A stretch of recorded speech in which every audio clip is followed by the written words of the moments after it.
माझ्या महाराष्ट्रातील बांधवांनो, भगिनींनो आणि मातांनो, सर्वांना नमस्कार. जय महाराष्ट्र. घाबरून जाऊ नका, कारण अनेकांचे फोन मला आले की आज संध्याकाळी आपण फेसबुक लाईव्ह करताय, तर आज मध्यरात्रीपासून लॉकडाऊन करतायत का. प्रथम मी काय बोलतो आहे ते जरा नीट समजून घ्या. मी आपल्याला घाबरवण्यासाठी आलेलो नाही आहे, तर आजची एकूण परिस्थिती काय आहे आणि या परिस्थितीतून आपल्याला सर्वांना मार्ग कसा काढायचा आहे, मार्ग काढण्यासाठी म्हणून मी आज आपल्याशी संवाद साधतोय. सर्वांना या गोष्टीची कल्पना आहे की आता जवळपास 1 वर्ष झालं आपण एका विचित्र विषाणूबरोबर लढतो आहोत. आणि याही गोष्टीची आठवण आपल्याला असेल की हेच ते दिवस होते मार्च महिन्यामध्ये पहिल्या प्रथम कोविडने आपल्या महाराष्ट्रामध्ये शिरकाव केला आणि हा म्हणता एखाद्या मायावी राक्षसासारखा त्यांनी महाराष्ट्रच नव्हे तर देश व्यापून टाकला. मधल्या काळामध्ये आपण सर्वजण मिळून या व्हायरसला रोखण्यामध्ये नक्कीच यशस्वी झालो होतो, नक्कीच झालो होतो, त्याच्याबद्दल काही वादच नाही आहे. पण हे युद्ध आपण सगळ्यांनी मिळून एकत्र हातात हात घालून लढलो म्हणून ती परिस्थिती निर्माण झाली होती. साधारणतः कालच्या जानेवारी-फेब्रुवारीपर्यंत आपल्याला असं वाटत होतं की आता झालं, संपलं. ये कोरोना कोरोना क्या है, क्या चीज़ है कोरोना, कोविड क्या है. विशेष म्हणजे गेल्याही वर्षी अर्थसंकल्पीय अधिवेशन होतं, याही वर्षी तोच काळ आला, मार्च. अर्थसंकल्पीय अधिवेशन नुकतंच गेल्या महिन्यात पार पाडलं आणि आपल्याला सर्वांना कल्पना आहे की लॉकडाऊनच्या पार्श्वभूमीवरती आर्थिक परिस्थिती ही संपूर्ण जगाचीच दोलायमान झालेली आहे. आणि त्या परिस्थितीचा विचार करून महाराष्ट्र पुढे नेण्यासाठी एक अत्यंत चांगला अर्थसंकल्प आपल्या माननीय उपमुख्यमंत्र्यांनी, अर्थमंत्र्यांनी, अजितदादांनी मांडला. आपल्या सरकारचा तो अर्थसंकल्प महाराष्ट्र पुढे नेणारा, संकटातही महाराष्ट्र थांबला नाही, थांबणार नाही हे करून दाखवणारा तो अर्थसंकल्प आपण मांडला. आणि त्याच्यानंतर जे जे काय झालं, म्हणजे काल परवाकडे होळी, धुलीवंदन सगळं पार पडलं, पण तिथपासूनच आपल्या राज्यात शिमग्याला सुरुवात झाली. असो, त्या शिमग्याबद्दल मी काय बोलणार नाही, त्यालासुद्धा मी जेव्हा उत्तर द्यायचं तेव्हा मी जरूर देईन. तो विषय आजचा नाही आहे. आजचा विषय आहे तो कोरोनाची परिस्थिती ही नेमकी काय, आपण काय करणार आहोत. मध्ये मध्ये मी आपल्याला सातत्याने सांगत आलेलो आहे की जर ही परिस्थिती अशीच राहिली तर आपल्याला परत एकदा लॉकडाऊन करावा लागेल की काय, अशी एक शक्यता मी बोलून दाखवली होती. ही शक्यता आजही पूर्णपणे टळलेली नाही आहे. मला आज पुन्हा एकदा आपल्याला सर्वांना आवाहन करायचं आहे, विनंती करायची आहे, कारण गेल्या वर्षभरामध्ये माझ्या महाराष्ट्रातील प्रत्येक बांधवांनी, भगिनींनी आणि मातांनी जे जे मी सांगत आलो ते अत्यंत आपुलकीने ऐकून घेतलं आणि त्याच्याप्रमाणे ते वागले. तुम्ही सगळे वागलात. यात सर्व धार्मिक नेते आले, सर्व धर्मीय आले, सर्व राजकीय पक्ष आले, त्यांचे कार्यकर्ते आले. आता काय झाले थोडंसं की मधला काळ जो आला त्या काळामध्ये आपण थोडे शिथिल झालो. आपण शस्त्र टाकली की काय अशी एक साधारणतः परिस्थिती निर्माण झाली. लग्न समारंभ थाटामाटात सुरू झाले, इतर पार्ट्या सुरू झाल्या, राजकीय मोर्चे, निदर्शनं, आंदोलनं, सगळं काही जणू काही कोरोना गेला अशा पद्धतीने आपण सुरू केलं. आणि तेव्हाही मी सांगत होतो की थोडा धीर धरा. पुन्हा एकदा मार्च एप्रिल एंडपर्यंत आपल्याला थोडासा एक संयम बाळगावा लागेल. दुर्दैवाने जी भीती केवळ मीच नव्हे तर ह्या विषयातले जे तज्ज्ञ आहेत त्यांनी जी व्यक्त केली होती ती खरी ठरली. मार्चच्या आधीपासूनच आपल्या राज्यामध्ये पुन्हा एकदा कोरोना मोठ्या राक्षसापेक्षा, म्हणजे गेला राक्षस होता त्याच्या डबल टिबल दुप्पट तिपटीने अकराळ विकराळ रूप धारण करून आलेलं आहे. त्याच्यामध्येच विषाणूचा नवा अवतार, म्हणजे हे पण नवल आहे. आत्तापर्यंत आपण आपले विष्णूचे अवतार ऐकले होते, ज्याचे आपण पूजन करतो. ज्या ज्या वेळेला संकट आली त्या त्या वेळेला भगवान विष्णूंनी वेगवेगळे अवतार घेतले आणि आपल्याला वाचवलं. पण हा विषाणू जो आहे तो वेगवेगळे अवतार धारण करून आपल्याला संकटात टाकतोय आणि आपली परीक्षा बघतोय. पुन्हा एकदा तीच गरज आहे. आपल्याला सर्वांना धैर्याने, सगळं धैर्य एकवटून लढण्याची गरज आहे. लॉकडाऊन करणार का हा प्रश्न अजूनही मी उत्तर देत नाही. पण साधारणतः आत्ताची परिस्थिती काय आहे ह्याची कल्पना आपल्याला देण्याची मला पुन्हा एकदा गरज वाटते. जेव्हा ही परिस्थिती निर्माण झाली, किंबहुना कोविडची साथ सुरू झाली, आपल्याला पूर्ण माहिती आहे आपल्या राज्यामध्ये फक्त 2च ह्या विषाणूंची चाचणी जिथे होऊ शकते अशा प्रयोगशाळा होत्या. एक मुंबईमध्ये कस्तुरबा आणि दुसरी पुण्याला NIVची. आज त्या 2च्या जवळपास आपण 500 पर्यंत चाचण्या करणाऱ्या संस्था किंबहुना लॅब्स तयार केलेल्या आहेत. मुंबईमध्ये सुद्धा आपण दर दिवशी साधारणतः 50,000 चाचण्या आज करतो आहोत. गेल्या काही दिवसात म्हणजे मला जी माहिती सगळी माझ्याकडे आलेली आहे त्याच्यात महाराष्ट्रामध्ये जी आपली क्षमता होती 75,000 चाचण्या दर दिवशी करण्याची, ती आपण वाढवून जवळपास 1,82,000 पर्यंत नेलेली आहे. 1,82,000, 75,000 ते 1,82,000 इथपर्यंत आज आपण रोजच्या चाचण्या करतो. येत्या काही दिवसात ही संख्या आपल्याला 2.5 लाखावर न्यायची आहे. 2.5 लाख चाचण्या दर दिवशी महाराष्ट्रामध्ये लवकरात लवकर आपण करणार आहोत. आणि याही चाचण्या ते रॅपिड अँटीजेननी नाही, तर त्याचं जे प्रमाण आहे, केंद्राची जी काय मार्गदर्शक तत्व आहेत की साधारणतः 70% चाचण्या ह्या RT-PCR ह्या पद्धतीने झाल्या पाहिजेत. आता माझ्यापेक्षा सर्वांनाच माहिती झालेलं नेमकं RT-PCR म्हणजे काय, रॅट म्हणजे रॅपिड अँटीजेन टेस्ट म्हणजे काय. RT-PCRमध्ये अचूकताही अधिक असते, अधिक चांगली असते. म्हणून आपलाही आणि केंद्राचाही आग्रह तोच आहे की जेवढ्या चाचण्या आपण करतो त्याच्यात किमान 70% चाचण्या ह्या RT-PCR असायलाच पाहिजेत. आणि त्याच पद्धतीने आपला महाराष्ट्र जेव्हा 75,000च्या आसपास चाचण्या करत होता त्याही वेळा तेव्हा त्याच टक्क्यात RT-PCR करत होता. आज जवळपास 1,82,000 करतोय, त्याच्यातही 70% RT-PCR आहेत. उद्या 2.5 लाख झाल्यानंतर, 3 लाख झाल्यानंतर सुद्धा आपण ह्या चाचण्या RT-PCRच अधिक ठेवणार आहोत. म्हणजेच काय की आपण कुठेही दर्जाची तडजोड करत नाही आहोत, अजिबात करत नाही आहोत आणि करणार नाही. एक तर पहिली गोष्ट अशी आहे की काहीही आपण लपवत नाही आणि लपवणार नाही. एक सुद्धा रुग्ण आपण लपवलेला नाही आणि लपवत नाही आहे. आणि म्हणून जी महाराष्ट्रातली जी परिस्थिती आहे ती सगळ्यांना जरी धक्कादायक वाटत असली तरी आपण सत्य काय आहे हे लोकांसमोर अगदी जसंच्या तसं ठेवतो आहोत. मग काही जण मला म्हणतात की इतर राज्यांमध्ये बघा, बिहारमध्ये निवडणुका झाल्या, बंगालमध्ये चालू आहेत, आणखीन इकडे झालं, आणखीन तिकडे झालं, मग तिकडे वाढ नाही, तुमच्याकडे का. मला त्याच्याबद्दल बोलायचं नाही आहे, अजिबात बोलायचं नाही आहे. मला माझा महाराष्ट्र प्यारा आहे, मला माझी जनता ही प्यारी आहे. त्यांची जबाबदारी ही आज माझ्यावरती असल्यामुळे ती जबाबदारी मी आधीच बोललेलो आहे की मला कोणी विलन ठरवला तरी देखील मी ती पार पाडेन, पाडणारच, ते माझं कर्तव्य आहे. म्हणून तुम्ही घाबरून जाण्यासारखं काही नाही आहे. पण जशी ही टेस्टची संख्या मी तुम्हाला सांगितली त्याचप्रमाणे आपल्याकडे कोविड येण्याच्या आधी जेवढे काही बेड संपूर्ण महाराष्ट्रामध्ये होते त्याची संख्या काही हजारामध्ये होती, म्हणजे 10,000 सुद्धा नसेल कदाचित. कारण आधी आपण कधी कल्पनाच केली नव्हती की असं काहीतरी आकस्मिक संकट येईल आणि आपली त्रेधा तिरपीट उडेल. गेल्या मार्च महिन्यात तुम्हाला आठवतंय बेड्स मिळत नव्हते, हॉस्पिटल्स मिळत नव्हते, उपचार मिळत नव्हते. मग सगळे हॉस्पिटल्स ओव्हरफ्लो व्हायला लागली होती, ॲम्ब्युलन्स मिळत नव्हते. ह्या सगळ्या गोष्टी लक्षात घेतल्यानंतर आपण बेड्सची संख्या वाढवायला लागलो. महाराष्ट्र हे देशातलं पहिलं कदाचित एकमेव राज्य असेल की ज्याने अगदी फील्ड हॉस्पिटल्स उभारली लष्कराच्या धर्तीवरती. जसं लष्कर काम करतं तसं आपल्या महाराष्ट्राच्या यंत्रणेने काम केलं, आजही करते.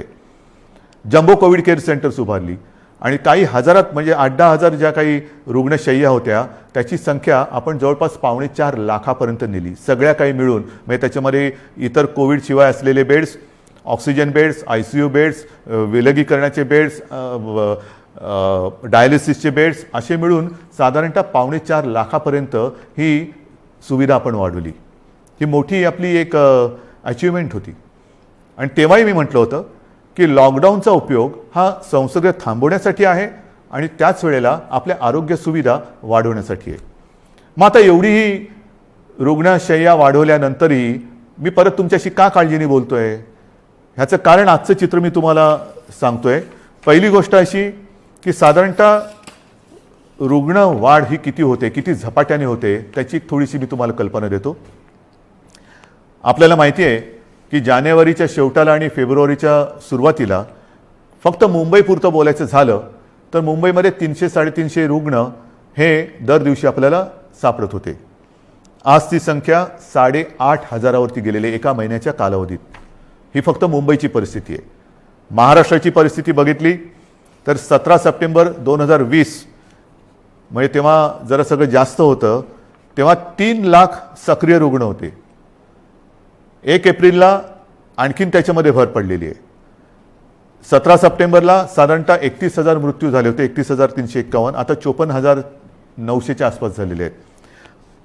त्यावेळेला एका दिवशी आढळलेले रुग्ण हे 24,619 होते 17 सप्टेंबरला. आता 1 एप्रिलला एका दिवशी साधारणतः 43,183 रुग्ण आढळलेले आहेत. आज 2 तारीख. आज कदाचित 45,000चा आकडा आपण गाठू किंवा पार करू. कोणत्या दिशेने चाललेलो होतो आपण बघा. आणि याच वेगाने जर का ही रुग्णवाढ होत राहिली तर मी जे तुम्हाला सांगितलं त्याच्यात मी बेड्सची तुम्हाला कल्पना देतो. साधारणतः विलगीकरणच्या ज्या बेड्स आहेत त्या 2,20,000 आहेत महाराष्ट्रामध्ये. आत्ताच त्या 1,37,549 भरलेले आहेत, म्हणजे 62% हे बेड्स भरले गेलेत. ICUचे बेड्स हे 20,519 आहेत, ते जवळपास 48% आज भरलेले आहेत. ऑक्सिजनचे बेड्स आहेत ते सुद्धा 62,000च्या आसपास आहेत, ते 25%च्या आसपास आज भरलेले आहेत. व्हेंटिलेटर्स 9,347 ते पण 25% जवळपास आज वापरात आहेत. ही परिस्थिती फार चिंताजनक आहे आणि म्हणून मी आज आपल्याशी संवाद साधायला आलो की ही परिस्थिती अशीच राहिली तर आणखीन 15-20 दिवसामध्ये आपल्याला ह्या सगळ्या सुविधा ज्या आहेत त्या अपुऱ्या पडायला लागतील. मग काही जण म्हणतील सुविधा वाढवत का नाही? वाढवतो ना. मी आदेश दिलेले आहेत की जिथे जिथे आवश्यक आहे आवश्यकतेनुसार या सुविधा वाढवा. पण सुविधा वाढवणं म्हणजे काय करणं? बेड्स वाढवणं आलं, व्हेंटिलेटर्स मिळतील, ऑक्सिजनचा साठा सुद्धा आज आपल्याकडे फार मर्यादित आहे, तोही वाढवण्याचा आपला प्रयत्न सुरू आहे. औषधांचा साठा आपण घेऊ शकतो, परंतु बेड्स वाढले, व्हेंटिलेटर्स वाढले, ICUचे बेड्स वाढले तरी डॉक्टर्स कसे वाढणार, नर्सेस कशा वाढणार, आरोग्य कर्मचारी कुठून आणायचे? हा विचार फार महत्त्वाचा आहे आणि इकडेच खरा चिंतेचा विषय आहे. गेले वर्षभर ही संपूर्ण आपली यंत्रणा, मग त्याच्यात डॉक्टर्स आहेत, नर्सेस आहेत, आरोग्य कर्मचारी आहेत, पोलीस आहेत, आशा अंगणवाडी सेविका आहेत, महसूल यंत्रणेचे काही कर्मचारी आहेत, यांच्यापैकी बऱ्याच जणांना कोविडने गाठलेलं आहे. आजारातनं ते बरे झालेले आहेत. साधारणतः या विषाणूचं एक विचित्र वैशिष्ट्य असं आहे की एकदा त्यांनी कोणाला ग्रासलं की बरं झाल्यानंतर सुद्धा काही काळ हा थकवा राहतो, धाप लागते, थकवा येतो, थोडंसं अंगातली सगळी शक्ती गेल्यासारखी वाटते. मग डॉक्टर सांगतात आता तुम्ही निगेटिव्ह झालेला आहात परंतु आराम करा. पण ही जी यंत्रणा आहे ती यंत्रणा आपल्यासारखीच माणसांची आहेत, आपल्यासारखीच रक्तामासाची हाडाची ही आपली माणसं आहेत, आपलेच बांधव आहेत, आपल्याच भगिनी आहेत. हे डॉक्टर्स असतील सगळेच ते आजारी पडले आणि पडल्यानंतर निगेटिव्ह आल्यानंतर दुसऱ्या तिसऱ्या दिवशी पुन्हा एकदा आपल्या सेवेसाठी कोरोनाच्या गुहेत घुसत आहेत. मग त्यांच्याशी आपण कसं वागलं पाहिजे? आज सुद्धा आपण जी काय आपली यंत्रणा राबते आपल्यासाठी, टेस्टिंग आहे, टेस्टिंग वाढवतोय, पण टेस्टिंग करण्यासाठी घराघरात जाऊन आपल्याच भगिनी आहेत, आपलेच बांधव आहेत, 2-2, 4-4, 5-5 माळ्याच्या इमारती असतील, लिफ्ट नसेल तरी सुद्धा ते चढ उतार करतात रोज न थकता. मग थकले तरी थांबत नाही आहेत. त्यांना आपण काहीतरी दिलासा देणार आहोत की नाही. एकूण हे जे काय सगळे चित्र आहे, बोलणारे सगळे बोलतात की आपण हे केलं पाहिजे, आपण ते केलं पाहिजे, लसीकरण वाढवलं पाहिजे. वाढवतोय ना आपण. कालच्या दिवसात तुम्हाला मी अभिमान हा शब्द इकडे वापरणं योग्य ठरणार नाही, पण तुम्हाला समाधान वाटलं पाहिजे की महाराष्ट्र हा देशातला नंबर एकचं राज्य महाराष्ट्र ठरलेलं आहे. कालच्या दिवसात एका दिवशी आपण 3 लाख नागरिकांना लसीकरण केलेलं आहे. 3 लाख एका दिवसात. म्हणजे आत्तापर्यंत आपण जेव्हापासून लसीकरणाला सुरुवात झाली सुमारे 65 लाख, त्याच्यात आजचा आकडा मी धरलेला नाही आहे, 65 लाख आपल्या नागरिकांना आपण लसीकरण केलेलं आहे. अजूनही आपण मागणी करतोय, केंद्र आपल्याला देतंय, पण पुरवठा वाढवायला पाहिजे. आणि पुरवठा वाढवल्यानंतर आपली क्षमता आज जी 3 लाख आहे ती लवकरात लवकर किमान 6 ते 7 लाख दर दिवसाला करण्याची आपली क्षमता आहे. पण तेवढ्या लसचा पुरवठा झाला पाहिजे. ती मागणी आपण करतोय. होईल, मागणी मान्य होईल, मी काय त्याच्यावर टीका नाही करत आहे, कारण सगळ्याच राज्यांना द्यायचं आहे. तर ही आपली क्षमता आहे. परंतु होतंय असं की लस घेतल्यानंतर, आता मी सुद्धा 1 डोस घेतलेला आहे लसचा. आपल्याशी बोलताना आजूबाजूला कोण नाही म्हणूनच मी मास्क काढून आपल्याशी बोलतोय. पण लस घेतल्यानंतर सुद्धा काही जण कोरोनाने बाधित होत आहेत. का होत आहेत? कारण लस घेतली आता सगळं झालं असं नाही आहे. लस घेतल्यानंतर सुद्धा मास्क हा घालणं अनिवार्य आहे. मी मधल्या काळामध्ये माननीय पंतप्रधानांनी जी एक व्हिडिओ कॉन्फरन्स घेतली त्याच्यात हा मुद्दा मी काढला होता. आणि मी बोलताना असं बोललो होतो की आमच्या इथे लसचे 2 डोस घेतल्यानंतर सुद्धा आणि तो मधला कालावधी झाल्यानंतर सुद्धा काही लोकांना संसर्ग झालेला आहे. तेव्हा स्वतः माननीय पंतप्रधानांनी सांगितलं की एक गोष्ट लक्षात घ्या की लस घेतली म्हणजे कोविड होणार नाही अशातला भाग नाही आहे. कोविड होईल, पण त्याची घातकता कमी होईल. म्हणजेच काय की साधारणतः धुवाधार पावसामध्ये एक छत्री असावी तशी एक ही छत्री आहे, जरूर आहे. पण आत्ता नुसता पाऊस नाही आहे, वादळ आहे. आणि या वादळामध्ये लस घेणे ही एक साधारणतः आपल्याकडे छत्री आहे, त्यातल्या त्यात कमीत कमी भिजावं म्हणून. आणि लस घेणं, टेस्ट वाढवणं, रोजच्या चाचण्या वाढवणं हा उपाय अजूनही तरी मी मानायला तयार नाही. जेवढ्या आपण चाचण्या वाढवत आहोत तेवढी रुग्णसंख्या आपल्याला कळते, उपचारासाठी आपण त्यांना घेतोय. परंतु रुग्णवाढ थांबवण्यासाठी अजून कोणी उपाय सांगत नाहीये. काय उपाय? उपाय नाहीये. पण लसीकरण करा, लसीकरण करतो आहोत. आज मी पुन्हा एकदा सांगतो, संपूर्ण देशात आपलं राज्य हे लस देणारं नंबर 1चं राज्य आहे. आजच्या दिवशी आपण 3 लाख नागरिकांना दर दिवशी लस देतोय. काल परवापासून 3 लाख हा आकडा गाठलेला आहे. परत एकदा सांगतो, लसीचा पुरवठा आपल्याला ज्या क्षणी वाढेल तेव्हा ही क्षमता आपण दुपटी तिपटीने वाढवू शकू एवढी आपली नाही म्हटलं तरी ताकद आहे, नक्कीच आहे.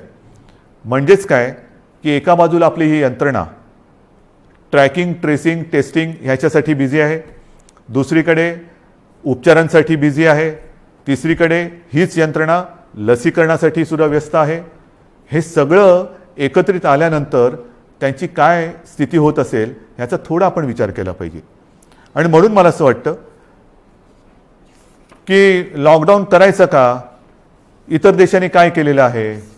इतर देशाचा जर का आपण अंदाज घेतला तर अमेरिकेने सुद्धा 7 कलमी कार्यक्रम जाहीर केले आहे. त्याच्यामध्ये सुद्धा त्यांनी असं म्हटलेलं आहे की राजकारण नको, जीव महत्त्वाचा आहे, असं राष्ट्राध्यक्षांनी आवाहन केलं आहे. मला असं वाटतं आपल्याकडे सुद्धा सर्व पक्षांनी त्यांनी केलेलं आवाहन नाही, पण निदान मी केलेली विनंती मानायला काय हरकत नाही आहे. जीवाशी खेळ नको, कृपा करून याच्यात राजकारण आणू नका. ब्राझीलमध्ये तर फारच पंचायत झालेली आहे, कारण तिकडे मार्चच्या एका महिन्यात जवळपास 60,000 मृत्यू झालेले आहेत. मृत्यूदर दुपटीने वाढला आहे. बेरोजगारीची म्हणजे मृत्यू पण होत आहेत आणि बेरोजगारीची पण समस्या वाढते. फार विचित्र परिस्थिती ब्राझीलमध्ये. रशियामध्ये पण लस आलेली आहे, त्याच्यामध्ये ते थोडं लस आणि त्या लसीकरणामध्ये ते पुढे आहेत. फ्रान्समध्ये परिस्थिती नाजूक आहे. तिथेही जी माहिती मिळते तिकडे तिसऱ्यांदा राष्ट्रीय लॉकडाऊन करण्यात आलेला आहे आणि ह्या लॉकडाऊनच्या मध्ये केवळ जीवनावश्यक वस्तूंची दुकाने उघडण्यास परवानगी दिलेली आहे. कार्यालयातील लोकांना फक्त घरून काम करावे लागेल. पुढील 3 आठवड्यांसाठी शाळा पूर्णपणे बंद ठेवण्यात येतील. या 4 आठवड्यात कोणत्याही प्रकारची जाहीर सभा होणार नाही. त्यांच्यावर पूर्ण बंदी असेल. कोणी आवश्यक कारणाशिवाय आपले घर सोडणार नाही. हे मी तुम्हाला नाही सांगितलं, हे फ्रान्समधलं वातावरण तुम्हाला सांगतो. नाही तर तुम्हाला वाटेल मी आत्ताच काहीतरी लॉकडाऊन जाहीर केले काय. हंगेरीमध्ये पण वर्क फ्रॉम होम बंधनकारक आहे. डेन्मार्कमध्ये तसंच आहे. ग्रीसमध्ये हळूहळू निर्बंध हटवायला सुरुवात झालेली आहे. बेल्जियमने परत एकदा महिन्याभराचा कडक लॉकडाऊन लावला आहे. पोर्तुगाल सरकारने शहरांमधील नागरिकांची ये जा थांबवली आहे. आयर्लंडमध्ये तर डिसेंबरपासून कडक लॉकडाऊन आहे. फिलिपिन्समध्ये मनिला व आसपास परत एक आठवड्याचा कडक लॉकडाऊन लावला आहे. केनियामध्ये सुद्धा देशभर कडक निर्बंध लावलेले आहेत. UK सुद्धा आता हळूवार त्यांनी 2-2.5 महिन्याचा लॉकडाऊन केल्यानंतर हळूवार निर्बंध शिथिल करतायत. जसं आपण हळूवार शिथिल केले तसंच UK तिकडे तर 2.5-3 महिन्याचा अत्यंत कडक लॉकडाऊन होता आणि आता हळूवार ते निर्बंध शिथिल करतायत. इटलीमध्ये सुद्धा तशीच आहे. जर्मनीमध्ये सुद्धा तीच परिस्थिती आहे. पोलंडमध्ये तीच आहे. हे सगळं लक्षात घेतल्यानंतर मला माहिती आहे की लॉकडाऊन हा खूप घातक आहे. परंतु जी कात्रीत मी मागाशी म्हटलं की एका कात्रीत आपण सापडले. एका बाजूला अर्थचक्र आहे. अर्थचक्र चालवायचं तर अनर्थ ओढवतोय. अनर्थ थांबवायचा तर अर्थचक्र बंद पडतंय. करायचं काय मग. आणि मधल्या काळामध्ये जी काही मतं हे तज्ज्ञ ह्या क्षेत्रातले आहेत नाही आहेत, मी त्यांची नावं नाही घेत, पण त्यांनी त्यांची मतं मांडलेली आहेत.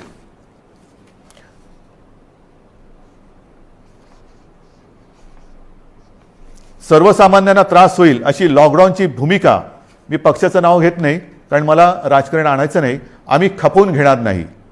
तुम्हाला आलेला झटका म्हणजे नियम नको. महाराष्ट्रामध्ये कोरोनाचं नाटक पुन्हा सुरू झालेलं आहे.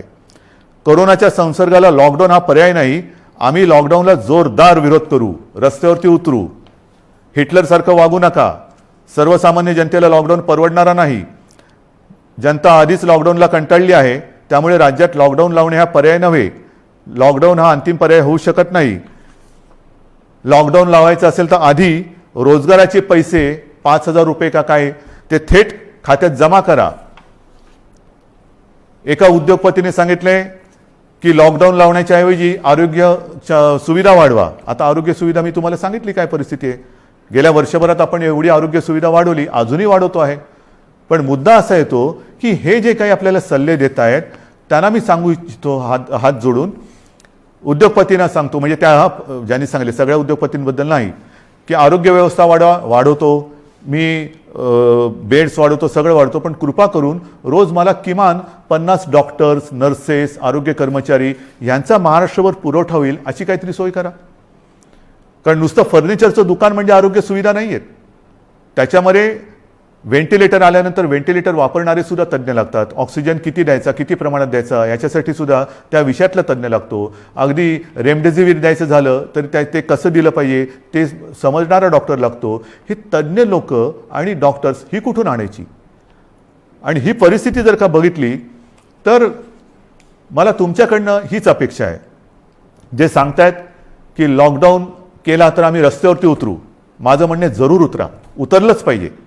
पण ते लॉकडाऊनच्या विरोधात नाही, तर लॉकडाऊन होऊ नये म्हणून कोरोनाच्या विरुद्ध तुम्ही उतरा. या डॉक्टर्सना मदत करायला तुम्ही रस्त्यावरती उतरा. ज्या कुटुंबांमध्ये करते करविते ज्यांचा मृत्यू झालेला आहे त्या कुटुंबियांची जबाबदारी घेण्यासाठी रस्त्यावरती उतरा. ज्या कुटुंबांमध्ये सगळेच्या सगळे कोरोना बाधित झालेले आहेत त्यांची सेवा करण्यासाठी रस्त्यावरती उतरा. टेस्ट जे आपल्या या यंत्रणे जी करते आहे ट्रॅकिंग ट्रेसिंग त्यांना मदत करायला म्हणून रस्त्यावरती उतरा. नुसतं बोलायला ठीक आहे अमुक केलं तर आम्ही रस्त्यावरती उतरू, माझं म्हणणं तर उतराच, रस्त्यावरती उतरा. कारण आता आपल्याला ही लढाई तशीच लढावी लागणार आहे. हातात हात घालून ही लढाई लढावी लागणार आहे. अनेक ठिकाणी मी बघतोय सभा समारंभांना तुडुंब गर्दी होते, बाजारपेठा फुलून गेलेल्या आहेत. थोडंसं धीर धरा. अनेक जणांना असं वाटतंय मास्क का लावतोय तू. अरे मास्क न लावण्यामध्ये शौर्य काय शौर्य आहे. मी मास्क वगैरे वापरत नाही, मी मास्क वापरणार नाही. काय शूर आहेस? मास्क न वापरणं ह्याच्यात शूरता नाही आणि मास्क लावणं त्याला लावायला लाजायची गरज नाही आहे. परत एकदा सांगतो की वॅक्सिन घेतल्यानंतर सुद्धा मास्क हा लावायलाच पाहिजे, अंतर ठेवलंच पाहिजे, हात धुत राहिलंच पाहिजे. आणि म्हणून काही कडक निर्बंध येत्या काही दिवसात आपल्याला लावावे लागतील. ते उद्या परवाकडे मी जाहीर करेन. विशेषतः शहरांमध्ये मी परत एकदा सांगतो, जिथे जिथे अनावश्यक गर्दी होते ही गर्दी आपल्याला टाळावीच लागेल. जी खाजगी कार्यालय आहेत त्या कार्यालयांना सुद्धा आपण प्रत्येकानं सूचना दिलेल्या आहेत. सूचनावलीच म्हणा ना, की लग्न समारंभात किती लोक पाहिजेत, ऑफिसमध्ये किती उपस्थिती पाहिजे, बसमधनं किती लोक गेले पाहिजे. आता ट्रेनमध्ये मी मुंबईमध्ये मी सांगेन की मी सांगितलं होतं की पीक अवर नॉन पीक अवर आता सगळं तुडुंब भरून चाललेलं आहे, रेस्टॉरंट्स भरून चाललेली आहेत. आता हे जर आपण थांबवलं नाही आणि परिस्थिती अशीच हाताबाहेर गेली आणि जसा ब्राझीलमध्ये दुर्दैवाने आता अशी परिस्थिती झालेली की लॉकडाऊन नाही आहे पण शुकशुकाट झालेलं आहे. म्हणजे रस्त्यावर फिरत असतील लोक पण रोजगार गेले आणि जीवही गेले. मग काय राहिलं? जीव वाचवायचा की रोजगार वाचवायचा? रोजगार आपल्याकडे आहेत, रोजगार परत मिळतील पण गेलेला जीव परत आणता येणार नाही. आणि म्हणून मी आपल्याला नम्रपणाने विनंती करतोय की येत्या काही दिवसांमध्ये, 1-2 दिवसांमध्ये मी आणखीन काही जणांशी बोलतोय. काही त्याच्यात यातले तज्ज्ञ असतील, विविध राजकीय पक्ष आहेत, विविध मी पत्रकारांशी बोलेन. मला वेगळा काही उपाय असला तर पाहिजे. लॉकडाऊन हा उपाय नाही मान्य, पण मग ही संसर्गाची साखळी तोडायची कशी? लसीकरण वाढवतोच आहे पण लसीकरण देऊनही कोविड होत नाही अशातला भाग नाही.